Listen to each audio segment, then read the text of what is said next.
I'm Samantha Powell. I'm Catherine Lane. I'm Lindsay Lane. I'm Lolly Fordham. I'm Dina Powell. Obesity is on the rise amongst American citizens, causing many health and self-esteem issues.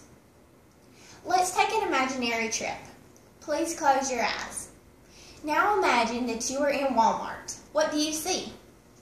You see very many different people of different races, of different genders, but one thing that many of these shoppers have in common is obesity. I've become recently very interested in my personal health. That interest has led me to do research on ways to improve my health. While researching, I found many news reports that talk about the growing epidemic of obesity.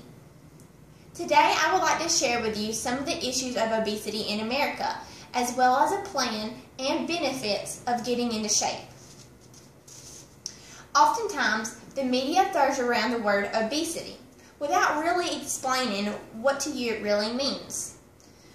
The World Health Organization says that a person is considered to be obese if they have a body mass index that is or is higher than 30. According to an article on BusinessWire.com, today nearly 2/3 of Americans are overweight or obese, and medical costs resulting from obesity totals more than $147 billion.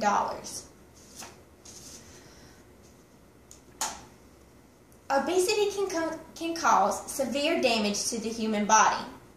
According to an article written by Cameron Perez Rodrigo, obesity is a major risk factor for non-communicable diseases such as diabetes, cardiovascular diseases, and cancers. Although there are many different causes of obesity, there are two different very important causes.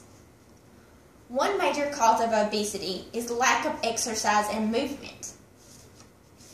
We often live very busy lives. We get up in a rush, hurry out the door to work so we're not late. Then we rush back home without even time to think about going to the gym.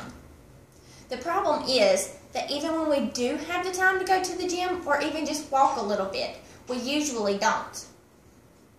According to an article in Harvard's Men's Health Watch, if people don't work out in their spare time, what do? They sit still.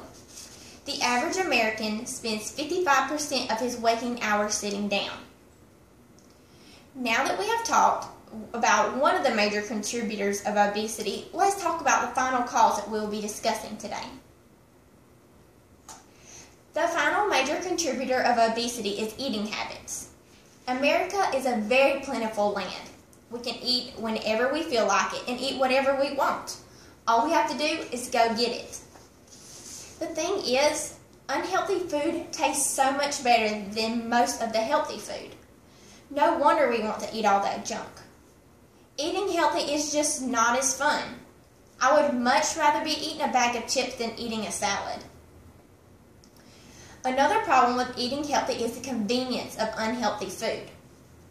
When we are in a rush, it is much easier just to pull into McDonald's and order a cheeseburger than to stop by the store and get the food to make a healthy meal. Now that we've talked about the problem of obesity and what it causes, let's talk a little bit on how to stop obesity. Obesity is a horrible disease, but with a little bit of effort, it can be treated and can be prevented.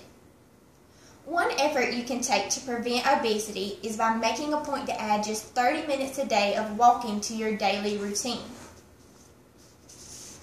It may seem like a long time to start with, walking 30 minutes, but the movement of your body will help cut down on the extra amount of calories that you take in every day.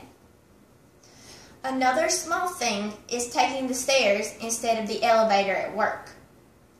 You could even take the long way around instead of taking a shortcut. Also, another thing you can do is cut down on the amount of junk food that you eat.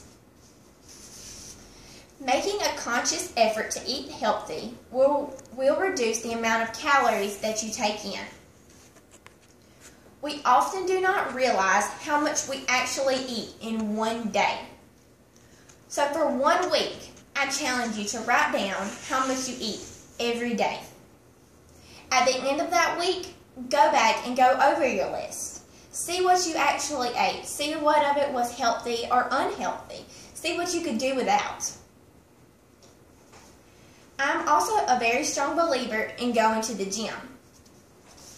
Not only does going to the gym help you burn calories and lose weight, but it also gives you a very great opportunity to gain muscle and get your body in good shape. All of these tips may seem a slight bit hard, but let's talk about some of the advantages that they will provide. So what are some of the advantages to not being obese? Being healthy will give you more energy. Having more energy will give you confidence and happiness. It reduces the wear and tear on your body from day to day.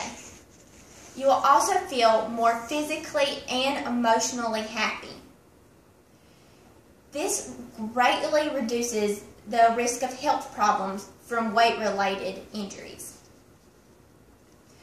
In conclusion, obesity is taking the world by storm, but thankfully, we can fight against this epidemic if we make an effort to better ourselves.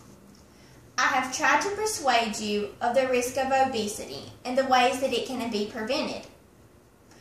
I hope that this information has been beneficial to you and that you will see the importance of taking measures against becoming obese.